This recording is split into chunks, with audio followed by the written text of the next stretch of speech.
Welcome back to the Red Dirt Road podcast. Marshall Farnsworth here with guest Canadian indie country rocker, singer-songwriter Kim Kondrashoff. Yeah, an Irish name. I think the spelling kept tripping me up when I put it in my calendar and I have to go back more than saying it. But you said man? Irish?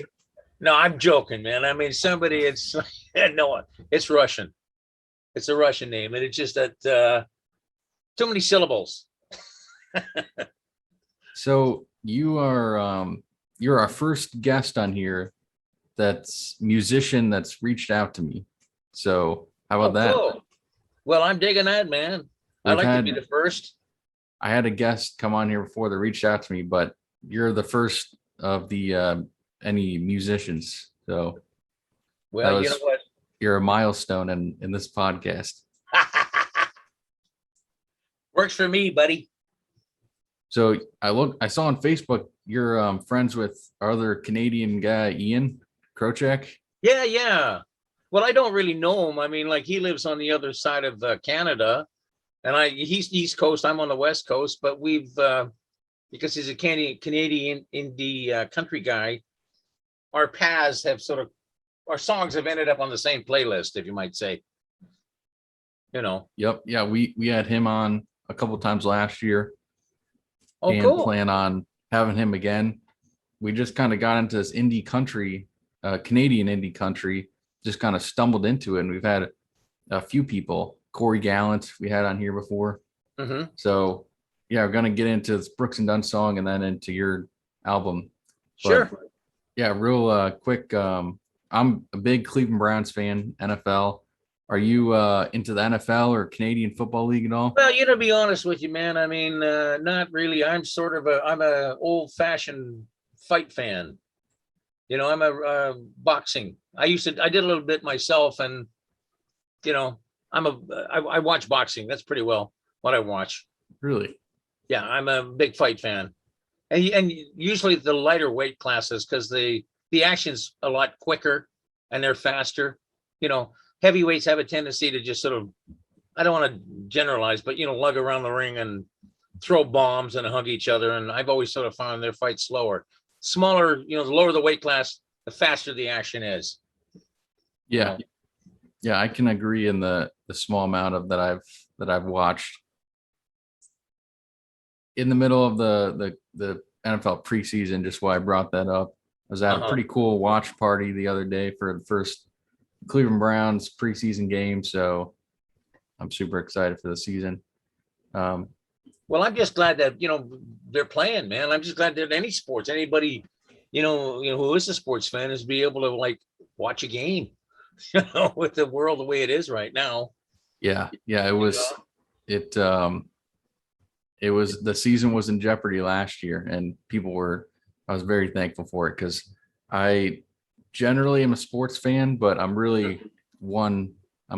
mostly super dedicated to Cleveland Browns local. They're your team, man. They're your team. It's just like, what? I'm from Vancouver. Our hockey team is the Vancouver Canucks. And I'm not I don't really, they're my hometown team. I don't really follow them, but I got friends of mine that are hardcore. They're our team. You know what I mean? Hardcore fans, they're our team. And they stand by them. Oh, hook, line, and sinker, you might say. I completely can understand that. Loyal fans. Even when they screw up. Yeah. Even when they screw up. So this song, Heartbroke Out of My Mind, is the fourth song off this album. It written by Ronnie Dunn. Not a single, kind of sounds like a single though, but I'm getting to the breakdown of this kind of lyrics and the verses. So it's got kind of a 15-second kind of funky band intro. First verse, he's talking about drinking and dancing. The whole lyrics are pretty typical of Brooks and Dunn songs. It's got a quote from this first verse. I'm going to shine my buckle to George Jones, obviously referring to his belt buckle. Yeah. And but I looked up. So did you know really what that means? Is that a common shine my buckle? Is that a common phrase for talk about dancing or something? To be honest with you, man, I don't know. Sometimes I find that some of these lyrics are, I don't know, a metaphor that's open to interpretation. I'm gonna. I guess he's like. I guess what I'm trying to articulate here. Shine my belt buckle. I'm gonna comb my hair to Elvis Presley, or I'm gonna do this. I'm doing something to to spiff myself up in tribute to somebody. You know. I guess, yeah, it would make more sense if he's talking about before he goes out dancing, he's gonna shine his belt buckle. Shine his belt buckle. I'm not sure how it makes much sense as far as Well, I don't during know. the Maybe dance. maybe it's just that he does have a belt buckle that has an image of George Jones on it, and it's George Jones. I've seen those belt buckles where guys are a big fan of a. Actually, I saw Waylon Jennings belt buckle. So maybe it's one of those belt buckles that has the image of George Jones on it, and one of those. It could be that. Second verse, it is talking about drinking because his lady left, and it got a quote here: "Jose, pick me up and get me on my feet." And it just fits in really well with the song and all kind of Brooks and Dunn songs where it's got the heartbreak, but it's generally pretty positive. It feels like he knows that knows what he's got to do to get over this woman. He's gonna just have a Well, good night of fun. what I liked about these guys is that I find even though it's a sad song, but there's an upbeat thing, but there's also humor in there too. I find that it's peppered with humor. So, Jose picked me up. I found that funny. Maybe other people wouldn't, but I just find that their tunes are peppered with humor, even though it is a topic about breaking up. Yeah. Yeah, that's what they made their money on pretty much. They wrote some good tunes, man. They wrote Cool. some really good tunes.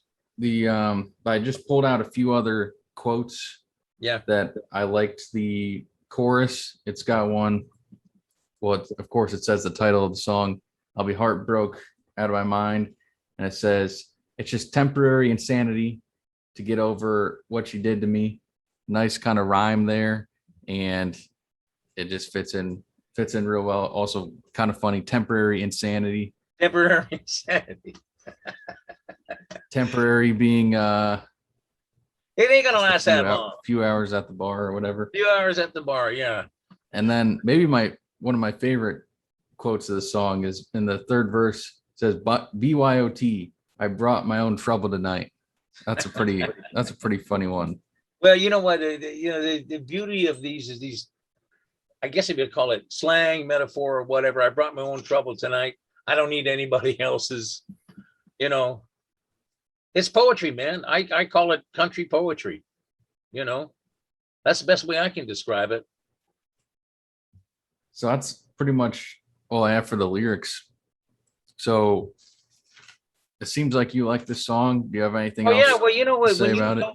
Sorry for interrupting. When you told me, when you sent it to me, I listened to it, man, and it really had.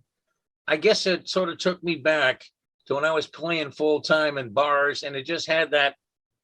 I was right there in some honky tonk I was playing. I just sort of got transported back into time, and all these memories started popping up in my head. People, back in the day, you could still smoke in a bar. It just transported me back in time. It had that you're sitting in a bar somewhere, honky tonk feel, Oh yeah, yeah. This song sounds almost the same as We'll Burn That Bridge, very similar, but yeah. They have, especially early Brooks and Dunn, they have kind of a formula, but I love that formula. It's their own, it's unique. It is a little bit of a 90s country sound. You got like Mark Chestnut and others kind of like that had a little bit similar, but Ronnie Dunn's vocals could not be duplicated. And I absolutely love this song. I think that it sounds as good as, or even better than some of their singles. I was actually, I think it could have been a single. And, We'll Burn That Bridge peaked at number 2, which I think this is pretty much just as good of a song as that. Upbeat, it's funny, neo-traditional honky tonk, like you said. Brooks and Dunn, Gold. I think that this is top 2, maybe 3 song on the album for me when it's all said and done. And kind of actually, I mean, I went through like last year and just like over the summer, just listened to all of their music again, and hadn't really remembered this song a whole lot. And then I listened to it, and yeah, I mean, I can't believe this wasn't like a single or something. This song is But phenomenal. That's the thing is, I think it probably would have worked as a single because I mean, a lot of guys like me, and then there's a gazillion of them out there that we've all gone through that. Break up, go to the bar, get hammered, hello.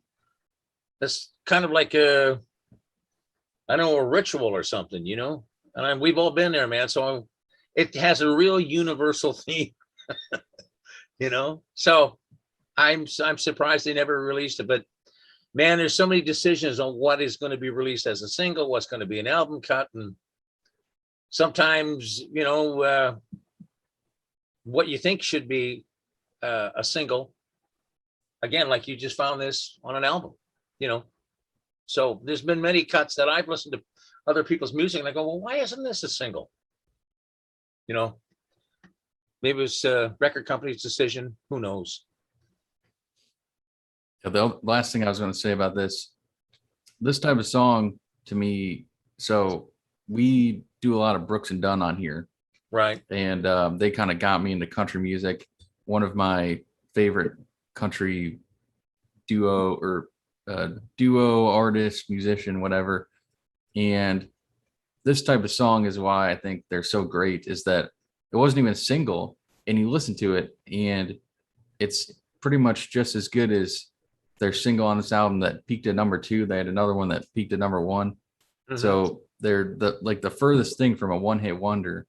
They don't have as many albums as like Johnny Cash or something, but they got a few albums here that were just really good. It's single or not, they had especially these ones where Ronnie Dunn was singing. The ones where Kix Brooks was singing, sometimes, they need to kick him out of there, get Ronnie singing. But ones like this, they were pretty good.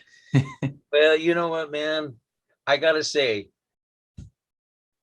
when it comes to songwriting, because I mean, you ain't got a song, you got to have something. And if you don't have the song, nothing's going to happen. And those guys write really good songs. They're excellent craftsmen. That's why those songs work, man. That's why those songs work, because they're good songs. Yeah. Yeah, wrote it by himself too. It doesn't even have anyone else accredited on here. No collaboration, nothing.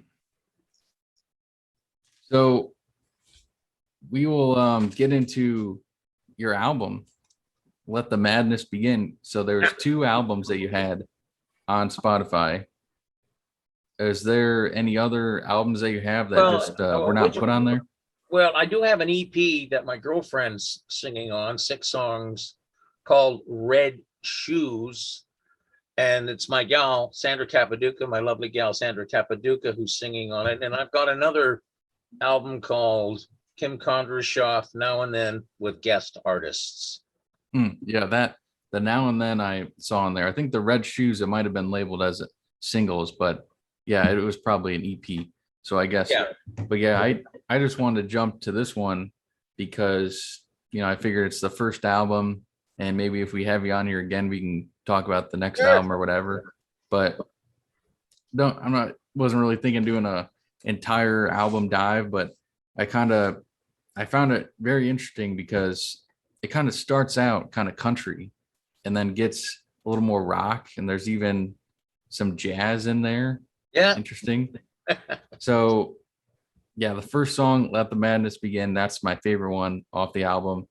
Probably not coincidentally, since it's named after the album. You probably knew it was going to be pretty good. I really like the harmonica, and I think is in there, and some real country, the real instruments that you hear in actually in the first two songs. Then you got the third one, kind of slows it down. The fourth song, "Don't Put Me Away," kind of a beach rock sound with the cowbell. Really goes, How about there a little with a little reggae feel going on yeah. there, you know? And then you got some rock, kind of a rock ballad with "Be Your Window" or Oh, "By Your Window." by your window, yeah. The right words, kind of I described it kind of an 80s pop rockish kind of sound. Mm-hmm, mm-hmm. And then some smooth jazz actually on the next one. And the last two were kind of rock, and the last one kind of soft rockish. So tell me about the album, like, Well, you know, whatever. specifically what would you like to know? I mean, you I fired guess a just question. so, what was the writing process like, I guess, before you recorded this? Well, I can specifically say that song, "Let the Madness Begin," was composed one night. A friend of mine who had added a few chord changes, was composed one night under the influence of a Canadian club, a little bit of pot, and a lot of cigarettes, and that's how that song came about. We were just hammered out of our skulls, and we recorded it. And then I played it for my mentor, and he said, "Don't change nothing, man. We got to record it like this." I said, "Are you sure?" "Oh yeah, don't change nothing." So that's how that song basically came about. We were just drunker than skunks, and just started messing around with chord changes and lyrics, and that's that's pretty well that's how that happened I with that, love it. particularly with that tune. So it was written before that night, right? And then it was Oh, just yeah. recorded when you Well, were no. Well, at we that was night. written.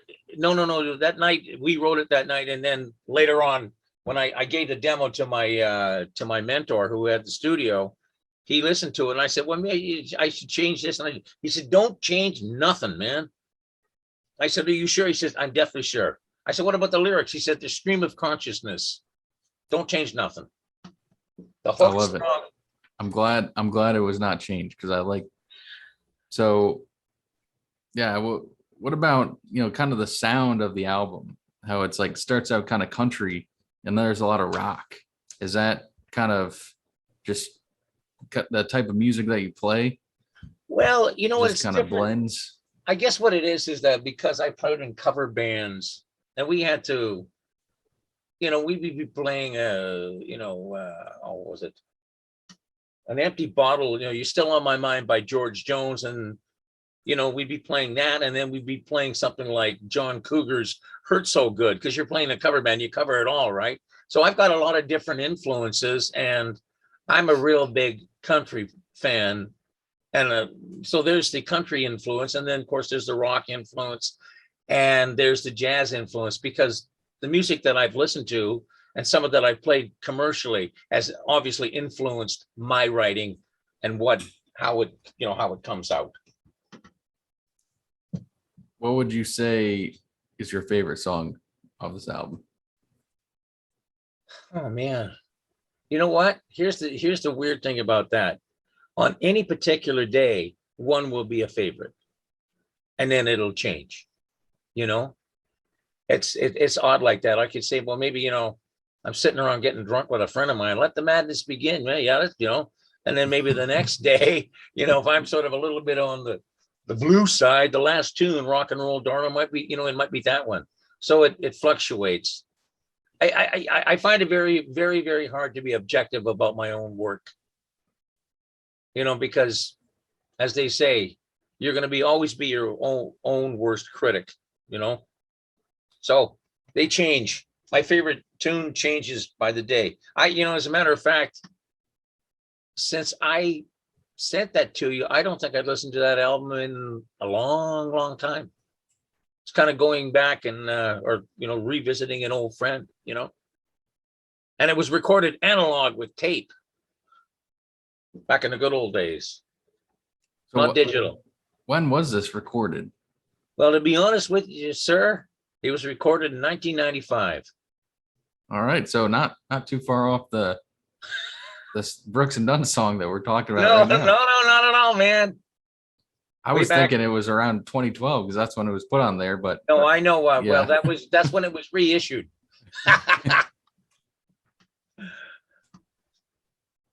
So yeah, I mean, any other interesting stories that you have, like the first song that you mentioned on here for any of these other ones? Besides, I didn't have a whole lot of specific questions, just whatever you have that's interesting about this album. Well, I mean, well, I can safely say this, that when I recorded it, it was recorded at in Langley, Surrey, BC, and the guy who owned the studio was a student of Lenny Breaux's, this famous jazz guitar player, who Chet Atkins took under his wing, and my mentor was a contemporary of Randy Bachman's from the Guess Who. You know, Burton Cummings, Randy Bachman's, they all grew up in Winnipeg. And so, you know, he'd been around, and he had opened for Loretta Lynn. He had played guitar for Loretta Lynn. He actually played lead guitar for Waylon Jennings at the Calgary Stampede many years ago. So he had quite an industrious, you know, one of those careers that, you know, they almost made it, but they didn't. Anyways, he opened the studio. And when I went and recorded it back then, I had Vancouver's best studio players playing on that album. So one of the reasons it sounds really good is that Don Thompson, my mentor, was the engineer, producer, and I had Vancouver's best studio guys playing on it. So that's why you may not like the music. Somebody once told me, but they said, man, those players are good. And I said, yeah, because they're Vancouver's best. And they were great guys. They played what was supposed to be played. You know, they weren't trying to impose anything, you know, their own personal agenda on there. They served the song. And it was so much fun to record with them because they were quick, man, real quick. But they're, you know, they were, as I said, they were Vancouver's best. And I had a real blast recording that album. And I have to say that the time we spent in the studio after recording was done, we partied late into the night, and we'd listened to the playback. So it was quite a good experience. Expensive, but it was good, and I'm happy that I actually recorded that album way back in the day. And what I really liked about the fact that when it was recorded on tape and analog, as far as I'm concerned, there's a big difference between tape and digital. I think analog tape, you got a big, thicker, fatter, warmer sound. Like, for example, a bass note could take 7 feet of tape, one single note, boom, you know. But there are probably people out there that's, you know, will say, I don't know what you're talking about. But no, I was happy that I recorded that album. Go. I really don't know. The last tune, Rock and Roll Darling, we weren't sure how we were going to do that. And then I just remember Don saying, we should do this as a waltz, you know, just acoustic guitar, a vocal. I think there's a bit of a synth in there, a drum, and some unison background vocals, as opposed to like a whole production with a band. We just stripped it down to nothing. And I think that's why the song has a certain charm to it, because it's intimate and there's not a lot of instruments. There's not a lot going on there. Just, you know, basic guitar, drum, and I think a little synth and some background unison vocals. Yeah, that song definitely, it sounds different than the other songs on the album. Yeah, it's I don't know what you call it, folk, country, pop. I don't know. It's hard to say. She's in some honky tonk tonight, I know.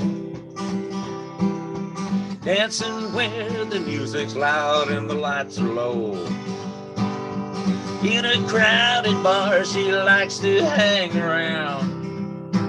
And as long as there's a honky tonk, she'll never settle down. Close up the honky tonks, lock all the doors. Don't let the one I love go there anymore. Close up the honky tonks, throw away the keys. Then maybe the one I love will come back to me. If I have the power, Lord, to turn back the time, live again the hours when she were all mine. 'Cause it hurts me to see her running with that crowd downtown. And as long as there's a honky tonk, she'll never settle down. Close up the honky tonks, lock all the doors. Don't let the one I love go there anymore. Close up the honky tonks, throw away the keys. Then maybe the one I love will come back to me. Woo! Gracias, amigo. Gracias.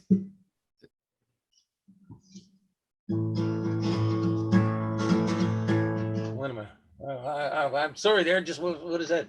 You might have to edit this.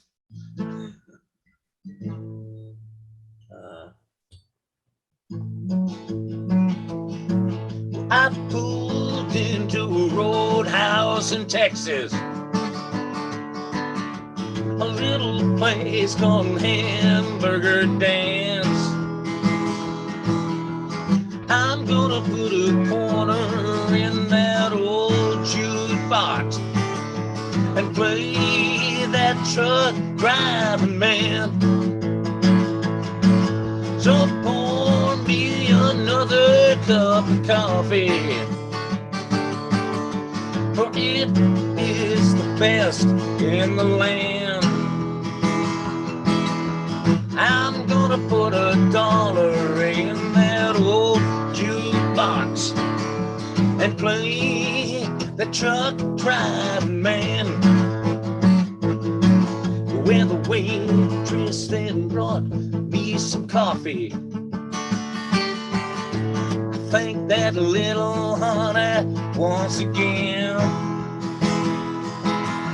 I said that old song, Lord, sure does done fit me, for I'm a truck driving man. So pour me another cup of coffee, for it is the best in the land. I'm gonna put $1 in that old jukebox and play the truck driving man. Well, I got aboard the back of my old semi like a flash, Lord, I was gone. I got those big old wheels just a rolling, 'cause I'm on my way, Lord, to San Antonio. So pour me another cup of coffee, for it is the best in the land.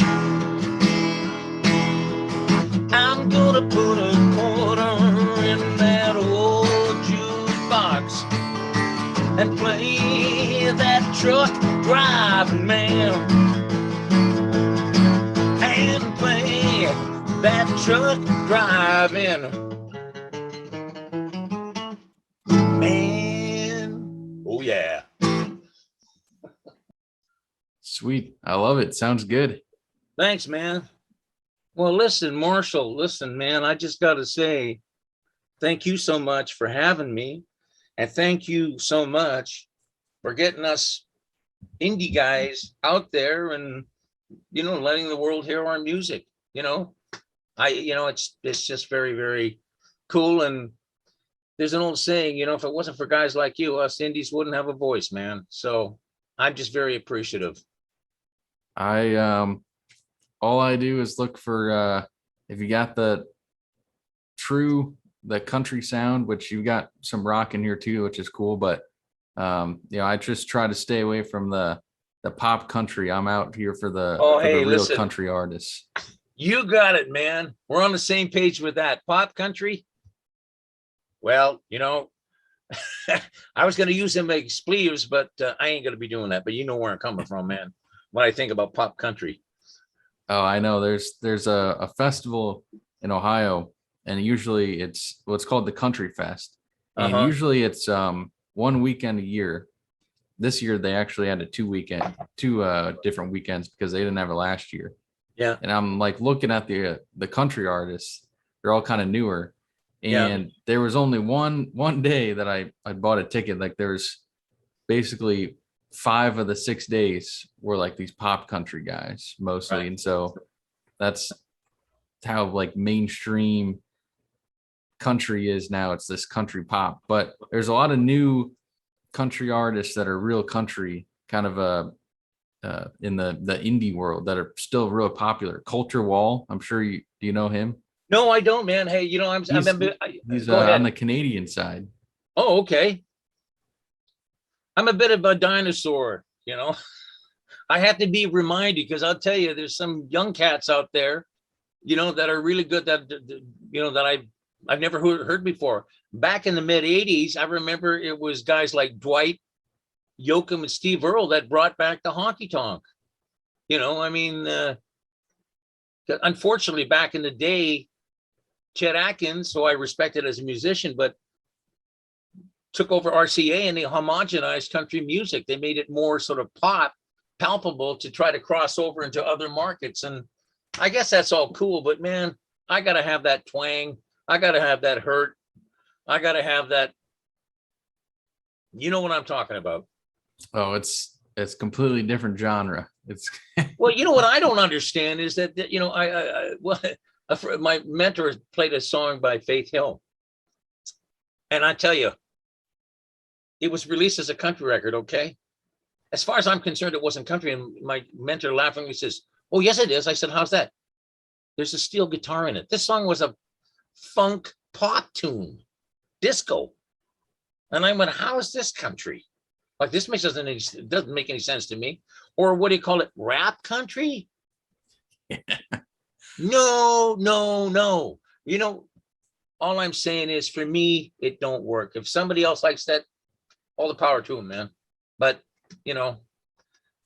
I'll take George Jones, Johnny Cash, Waylon Jennings, go way back to Lefty Frizzell, Hank Williams, yeah, you know, uh, Your Cheating Heart. It's a great one. Your Cheating Heart. You betcha, man. The Hillbilly Shakespeare. Man, that guy wrote some great tunes. I know, and he was only, I believe, 29. He passed away, 29. and he had all those great songs. But what was really kind of weird about that? They speculated that his driver, like he was already dead, like he didn't die in the car, like he was already dead. I mean, this is what I heard. Legend has it that when he was unconscious, passed out, that when they put him in the Cadillac on the way to that gig where he was going, when they took him out of the hotel room, this is what I thought I read, that he didn't actually die in the car. He was already dead when they put him in. His driver, chauffeur, guy who looked after him, he was already dead when they put him in the backseat of the Cadillac. But great artist, man. Yeah. Great artist. I read somewhere he said something about fame, and he said the higher he got up in the ivory tower, the lonelier he got, because he said everybody wanted a piece of Hank Williams. Now, this is what I thought. I remembered reading somewhere, and he said, if I could start it all over, I'd rather stay, I don't know, some little radio station that he had a weekly show on Saturdays. I don't know where, I think it was in wherever he was from, I think Alabama, I could be wrong, but he just said, if I could have gone back and just stayed there, because he had a real sort of, I guess, love-hate thing with fame, that he's just said the further he went up the ivory tower, the lonelier it got, because he just said everybody wanted a piece of him. Like he said, I don't know who my real friends are, or I don't quote me on that, but I think that's what I thought. That was the gist of the story, that if you could go back, just stay where he was with that little, Saturday afternoon show we had on a radio station. I think he was from Mobile, Alabama. I could be wrong. He was from Alabama. I don't remember exactly where. I think Mobile, I could be wrong too, but that's what I thought I read somewhere, that he just said, man, all this fame, you can have it. I just, if I just stayed in that little radio station and played my Saturday afternoon show. Kind of sad. But he wrote some good music. Played some great tunes, man. Yeah, definitely. I'm a big, big, big fan. Tony Bennett, the jazz singer, he did a cover of Cold, Cold Heart by Hank Williams. He wasn't too fond of it.